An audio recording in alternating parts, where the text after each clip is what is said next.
Hello everyone, एक बार फिर से आपका AW365D पे हार्दिक अभिनंदन है। I hope you are all doing well in your life. आप स्वस्थ होंगे, अच्छे होंगे, दिल लगाकर पढ़ाई कर रहे होंगे। मैं भी बढ़िया हूँ, स्वस्थ हूँ, अच्छा हूँ। और अच्छी इवनिंग के साथ हम लोग क्या करते हैं, आज की कॉन्सेप्ट की शुरुआत करते हैं।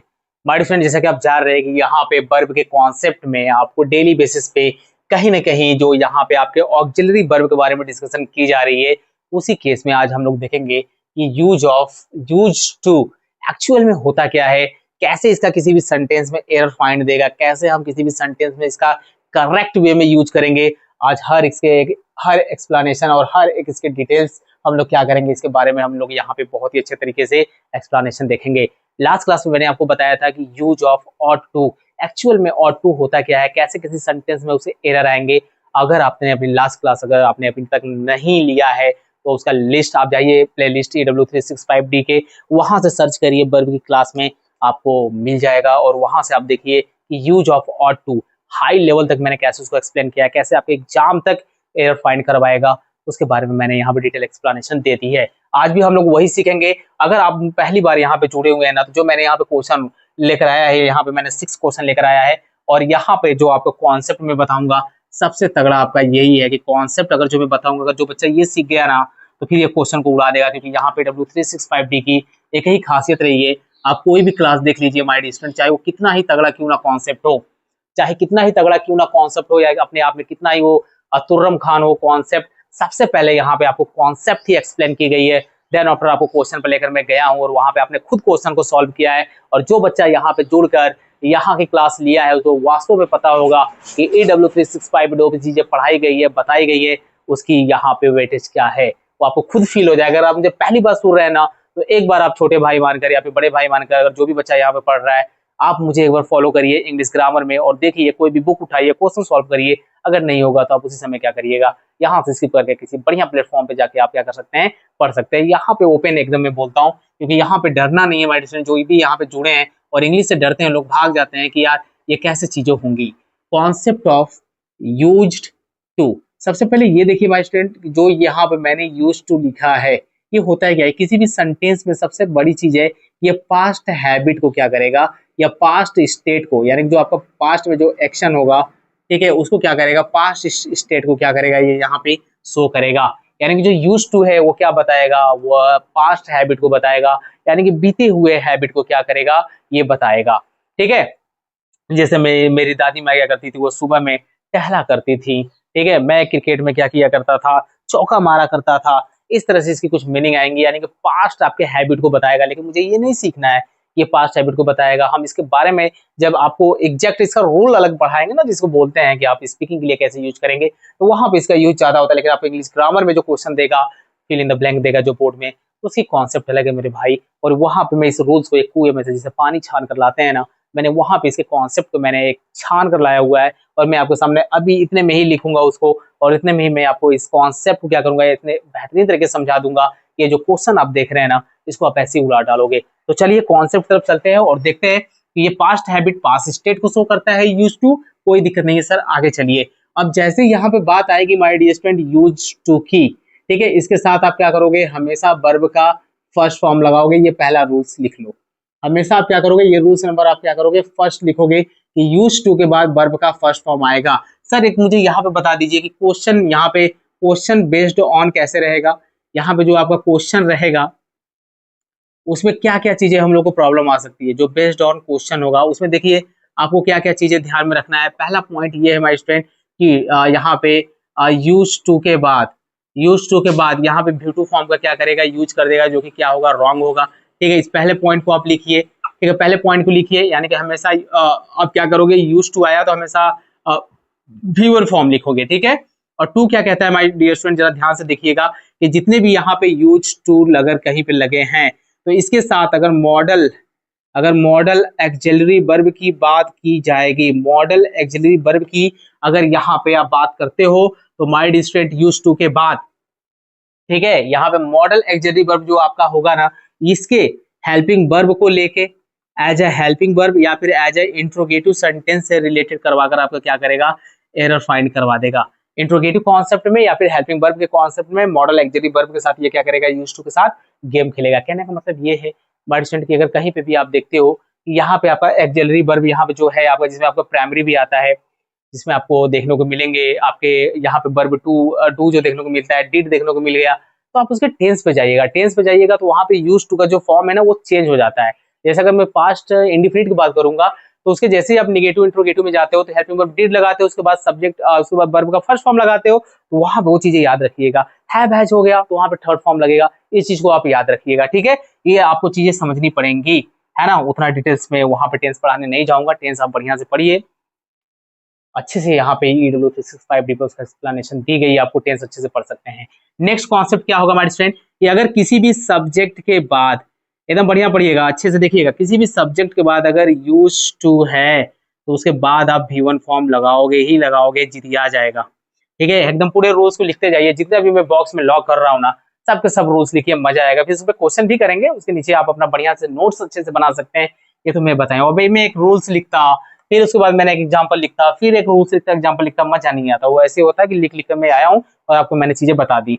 आप 4 नंबर देखिए क्या होगा, अगर किसी भी सब्जेक्ट के बाद आपका जो हेल्पिंग वर्ब में अगर माय स्टूडेंट आपका वर्ब टू बी आया है, वर्ब टू बी का मतलब क्या है माय स्टूडेंट, मैं यही लिख दे रहा हूँ। अगर आपका is, am, are, was and अगर वर गिवन है और उसके बाद आपका यूज टू गिवन है, तो उसके बाद आप वर्ब के फर्स्ट फॉर्म में ING फॉर्म लगाओगे। खतरनाक है रूल्स माय स्टूडेंट, भाई यहाँ पे माय स्टूडेंट, ठीक है। यानी किसी भी सब्जेक्ट के बाद अगर हेल्पिंग वर्ब आपको देखने को मिलेगा, verb to be, is, am, are, was, were, उसके बाद यूज टू आपको देखने को मिल गया ना, वहां पे वर्ब का फर्स्ट फॉर्म नहीं होगा, वहां पे वर्ब का कौन सा फॉर्म होगा, फोर्थ फॉर्म होगा सर। समझ में आया क्या, मजा आ गया होगा माय स्टूडेंट आपका। मेरे रूल्स एक बार अगर आपको नहीं समझ में आया होगा तो एक बार फिर से आप क्या करिएगा, रिवाइज कर लीजिएगा इसने कॉन्सेप्ट को, आसानी तरीके से चीजें समझ में आ जाएंगी। आइए चलते हैं और देखते हैं पहला क्वेश्चन, और आप खुद उड़ाने लगेंगे क्वेश्चन को यहाँ पे, और खुद ही आप कहोगे सर इतना इजी कॉन्सेप्ट, सर हम लोग तो ऐसे कभी पढ़े ही नहीं है और देखे भी नहीं थे। यहाँ देखिए, he used to played cricket. Sir अभी आपने बोला किसी भी अगर सेंटेंस में अगर हमारे क्या आ जाए, सब्जेक्ट के बाद डायरेक्ट यूज टू दे देना, अगर किसी भी सब्जेक्ट के साथ डायरेक्ट यूज टू आ गया ना, तो वहां पे हमेशा V1 फॉर्म लिखते हैं, वहां पे V2 नहीं आएगा, V3 नहीं आएगा। समझ रहे हो क्या कहने का मतलब है हमारे स्टूडेंट की, जैसे ही सब्जेक्ट के बाद यूज टू आया उसके बाद V1 क्या करेगा, वहां पे जितिया जाएगा कि मेरा क्या करो, बेस फॉर्म लिखो ही लिखो सेंटेंस में, तभी मैं करेक्ट रहूंगा, नहीं तो मैं रॉन्ग हो जाऊंगा। और कहीं ना कहीं मैं रॉन्ग हुआ ना तो इज्जत तो तुम्हारी भी नहीं बचेगी और तुम भी कहाँ चले जाओगे, अंडा खाने। यानी कि नंबर कैसा मिलेगा, 0 नंबर मिल जाएगा, जो कि आपके एग्जाम में कहीं ना कहीं आपको कितने बच्चों से लेके पीछे चला गया ये आप सोच भी नहीं सकते। तो यहाँ बाय स्टूडेंट अगर आपने सब्जेक्ट देखा है और यहाँ पे सब्जेक्ट आपका ही है, उसके बाद आपने यूज टू देखा है, तो काहे के लिए यहाँ पे वर्ब का सेकंड फॉर्म होगा, काहे के लिए भी यहाँ पे V2 फॉर्म का यूज करोगे। मैंने यही तो बोला कि पहला कंफ्यूजन क्या देगा आपको, V2 यूज नहीं करना है। अगर यूज टू के बाद V2 यूज हुआ है तो आप उसके बेस पे देखेंगे कि टेंस कौन सा गिवन है, लेकिन अगर सब्जेक्ट के बाद डायरेक्ट यूज टू आया और V2 फॉर्म दिया तो रॉन्ग हो जाएगा। सर इसको सही करिए, सही करना है क्या स्टूडेंट, यहाँ पे आप लिखिए यूज, आपको प्ले करना है इंस्टेड ऑफ प्लेड, है ना। आपको यूज किसका करना है, आपका यूज प्ले को करना है। आप सेंटेंस जाके आपका क्या होगा, चौकस होगा। अगर नोट्स बना रहे हैं ना तो बहुत ही अच्छे तरीके से आप नोट्स बनाइए, आपको खुद मजा आ रहा होगा, खुद दिल यहाँ से बोल रहा होगा कि वाह सर ये ग्रामर और एक कॉन्सेप्ट जो यहाँ पे एक्सप्लेन होता है उसकी कॉन्सेप्ट ही लाजवाब है। अभी तो आपका दिमाग हिलने वाला है, मैं आगे भी चीजों कुछ एक्सप्लेन कर रहा हूँ, आप जाइएगा नहीं। जो बच्चा लास्ट क्लास तक यहाँ पे रुक के जाएगा ना, सीख के जाएगा ना, वो बहुत ज्यादा यहाँ पे क्या करेगा, सीखेगा। बस यहाँ पे देखिए, यहाँ पे दिस था, यहाँ पे टेम्पल है, ओके थोड़ा सा इरेज हो गया लगता है। देखते हैं, लिखा हुआ है did she use to visit this temple regularly, regularly. और यहाँ पे देख रहे हैं कि आप यहाँ पे क्वेश्चन मार्क लगा हुआ है माय डियर स्टूडेंट, और क्वेश्चन मार्क लग गया तो कहीं ना कहीं इंट्रोगेटिव है। अब यहाँ पे आप देख रहे हो डिड है, यानी कि डिड यहाँ पे लग गया तो कहीं ना कहीं यहाँ पे सब्जेक्ट है, तो भैया यहाँ पे आप देख रहे हो कि यूज टू काहे के लिए होगा, यहाँ पे हो जाएगा use to visit. Use to visit होगा काहे के लिए होगा, क्योंकि सेकंड फॉर्म आप नहीं लिखते हैं माय स्टूडेंट वर्ब का। जैसे यहाँ पे डिड लग गया तो यहाँ पे जो यूज है माय स्टूडेंट आपका क्या हो गया, यहाँ पे यूज नहीं होगा, यहाँ पे यूज हो गया। समझ में आया क्या, बहुत ही आसानी तरीके से माय स्टूडेंट आपको क्या हो रहा होगा, यहाँ पे समझ में चीजें आ रही होंगी, और इससे इजी कॉन्सेप्ट भी नहीं हो सकता। आगे देखिए, यहाँ पे लिखा हुआ है आई एम नॉट। अरे सर यहाँ पे क्या मजाक करते हैं, अब तो हम लोग क्वेश्चन को क्या करेंगे, यहाँ पे वेक था, वेकअप, ठीक है, के था, वेकअप था my student, wake up so early in the morning. अब यहाँ पे जरा ध्यान से देखिएगा, यहाँ पे मैंने लिखा है आई एम नॉट, अब आई सब्जेक्ट है, एम लग गया ना, उसके बाद नेगेटिव है, कोई दिक्कत नहीं है। अगर यहाँ पे यूज टू आया तो वेक नहीं होगा माय स्टूडेंट, वर्ब का फोर्थ फॉर्म लिखेंगे, तो यहाँ पे आपका क्या हो जाएगा, यहाँ पे आपका हो जाएगा वेकिंग। यहाँ पे आपका क्या हो जाएगा, वेकिंग अप। ठीक है, वेकिंग अप आप लिखेंगे। अब ये सेंटेंस आपका बिल्कुल फुल स्टॉप लेगा, ये मॉर्निंग के बाद ये सेंटेंस आपका करेक्ट है, चौकस है। मजा आ रहा है माय स्टूडेंट, अगर आपको लग रहा है वास्तव में कि आप सीख रहे हो कुछ यार, और आपको लग रहा है कि आप सीख जाओगे लाइफ में, तो प्लीज ज्यादा से ज्यादा क्या करिए, मुझे उन बच्चों के बीच में पहुंचाइए जिनको इंग्लिश ग्रामर सीखनी है, जरूरत है। जो टॉपिक बोलोगे वो टॉपिक लाऊंगा, और 9 to 12 वाले बच्चों की यहाँ से मैं निकलवा दूंगा डर। जो इंग्लिश ग्रामर का है ना, कभी लाइफ में अपने भूलेंगे नहीं, आराम से सीखेंगे, बढ़िया से पढ़ेंगे, अच्छा नंबर लाएंगे। ठीक है, the old man is use to. अब यहाँ पे इज आ गया ना सब्जेक्ट के बाद, यूज टू काहे नहीं रहे, तो यहाँ पे हम वर्ब का फर्स्ट फॉर्म नहीं लिखेंगे, यहाँ पे हम लिखेंगे sitting, sitting alone for hours. अब ये सेंटेंस आपका करेक्ट होगा, चौकस होगा। बताओ मजा आ रहा है कि नहीं, क्या लिखा हो मेरे भाई, यही तो लिखा हो ना, यही तो लिखा हो। मैं सब्जेक्ट के बाद हेल्पिंग वर्ब आएगा, वर्ब टू भी, जिसमें is am are was were रहेगा, और उसके बाद अगर यूज टू आ गया ना, तो उसके बाद हम वर्ब का फोर्थ फॉर्म लगाएंगे। इट मींस वर्ब के फर्स्ट फॉर्म में क्या रहेगा, आईएनजी फॉर्म का यूज होगा। काहे के लिए यूज होगा, जब हमारे सब्जेक्ट, हमारे सेंटेंस में जो हमारा सब्जेक्ट होगा, उसके बाद हमारा अगर क्या होगा, वर्ब टू भी आए, is am are was were आ जाए, उसके बाद यूज टू आ जाए ना, तो उसके बाद हमेशा क्या होता है, वहां पे वर्ब जितिया जाता है कि भैया मेरे को अब फोर्थ फॉर्म में लेकर आओ, मेरे को फर्स्ट फॉर्म में मजा नहीं आ रहा है। फर्स्ट फॉर्म में मेरे को तभी मजा आता है जब सब्जेक्ट के साथ यूज टू डायरेक्ट यूज होता है। अगर उसके साथ कोई और जुड़ गया ना, तो मैं भी अपना कौन सा रूप, मैं भी अपना काली माई वाला रूप क्या करूंगी, अपना लूंगी। मैं भी अपना हनुमान जी वाला रूप क्या करूंगा, यहाँ पे अपना लूंगा, है ना। तो यहाँ पे बस वही कॉन्सेप्ट हमारे स्टूडेंट, इसको बढ़िया से समझेंगे अच्छे तरीके से। जैसे सी ईज लग गया ना, यूज टू है, तो काहे के लिए स्पीक होगा, डायरेक्ट बच्चे अब तक सॉल्व करके उड़ा दिए होंगे, स्पीकिंग होगा। और यही आपके एसएससी बड़े बड़े एग्जामों में फंसा के रख देता है कि सर कैसे होगा, सब तो सही दिख रहा है, यूज टू हो गया, फर्स्ट फॉर्म दिख रहा है, अरे हाई कहाँ गया मेरे भाई, ये कहाँ गया। रोज तो हम पढ़ते नहीं है ना ध्यान से, रोज पढ़े ध्यान से तो फिर तो क्वेश्चन को सॉल्व कर ही लेंगे, लेकिन हम ध्यान ही नहीं देते हैं, ध्यान नहीं देते हैं तो एक्सीडेंट होगा ही होगा। द ऑफिसर यूज टू टुक।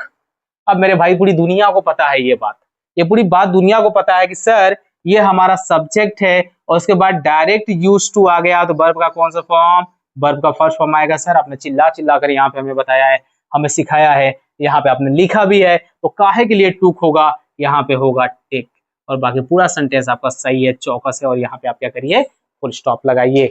ये जो कॉन्सेप्ट है स्टूडेंट आपका वो यूज टू का, बहुत ही जबरदस्त कॉन्सेप्ट अपने आप में है। यहाँ से क्वेश्चन आपके एग्जाम में आते हैं, फिल इन द ब्लैंक आते हैं। बोर्ड वाले बच्चे जो क्लास 10 सीबीएसई बोर्ड में, उनमें फिल इन द ब्लैंक आते हैं। यूपी बोर्ड में आप कैसे ट्रांसलेट करोगे, अगर इस बेस पे आ गया तो कहीं ना कहीं आप फिल इन द ब्लैंक कैसे आ गया, मॉडल्स पे अगर क्वेश्चन आया, तो ये बहुत ही अपने आप में मायने रखने वाले क्वेश्चन है। और मैं में हमेशा कहता हूँ बार बार कि अगर कोई भी टॉपिक्स उठाया करो, आप कुछ भी पढ़ा करो ना, तो बिल्कुल उसको बेसिक से हाई लेवल तक जाके पढ़ो, ताकि उसमें कोई भी कंफ्यूजन ना रह जाए। और AW365D पे अगर मैं यहाँ पे खड़ा हूँ ना, तो इंग्लिश ग्रामर में डरने की जरूरत नहीं है। मैं वहां से आता हूँ, मैं उस फैमिली से आता हूँ माय स्टूडेंट, जहां से मुझे लगा है कि यहाँ से इंग्लिश में जो बच्चे काफी ट्रबल करते हैं, हमारे यूपी बोर्ड के बच्चे हैं, सीबीएसई बोर्ड के बच्चे जो ग्रामर में यहाँ पे क्या करते हैं, ट्रबल करते हैं।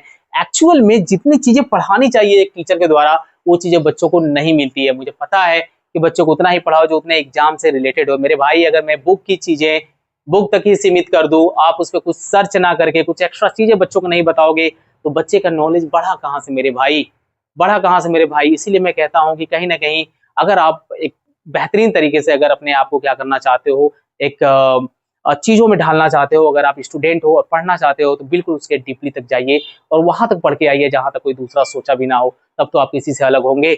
और इंग्लिश ग्रामर यहाँ माय स्टूडेंट मेरे रहते हुए, इंग्लिश ग्रामर में आपको कोई भी कुछ भी डरने की जरूरत नहीं है। लगभग मैंने 70%, 65-70% मैंने टॉपिक जो कवर कराया, आप एक एक कॉन्सेप्ट को देख डालिए, आपको एक्सप्लेनेशन सब ऐसे ही मिलेगा, साइड में एक्सप्लेनेशन, देन आफ्टर मैंने क्वेश्चन को सॉल्व कराया है। पूरा एक एक रूल्स है, मैं यहाँ पे आपको सामने बोल के जा रहा हूँ, आप जाइए चेक करिए। हर एक प्लेलिस्ट जो यहाँ पे W365D के हर एक टॉपिक्स का प्लेलिस्ट बना हुआ है, हर एक्सप्लेनेशन मैंने डिटेल्स में यहाँ पे एक्सप्लेन की है, क्योंकि यहाँ पे एक्सप्लेनेशन ही आपको अलग मिलेगा, क्वेश्चन तो फिर आप उड़ाओगे, क्वेश्चन तो आप ही को उड़ाने के लिए छोड़ दिया जाता है, जैसे कि आप यहाँ पे देख सकते हैं। तो आप दिल लगा के पढ़ते रहिएगा माय स्टूडेंट, मिलेंगे नेक्स्ट क्लास में, और उसमें हम लोग देखेंगे कि use of model axillary verb, जिसमें कैन का यूज क्या होता है, मे का यूज क्या होता है, शुड का यूज क्या होता है।